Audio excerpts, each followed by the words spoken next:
Welcome to Abstract Press. In this video, I will show you how to fix WhatsApp voice issue. Let's go to WhatsApp, open a conversation. If I play this audio message, I am unable to hear the voice message. No sound. To fix it, go to your phone settings, sound and vibration, volume. Increase these volumes.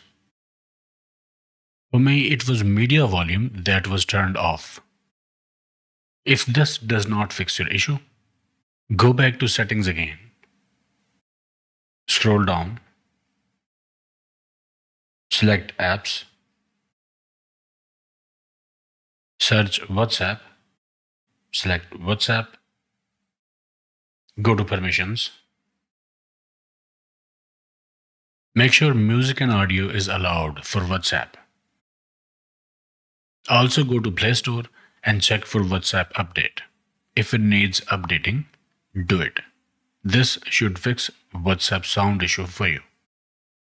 Okay, I hope it helped. Like, share, subscribe, and I will see you in the next one.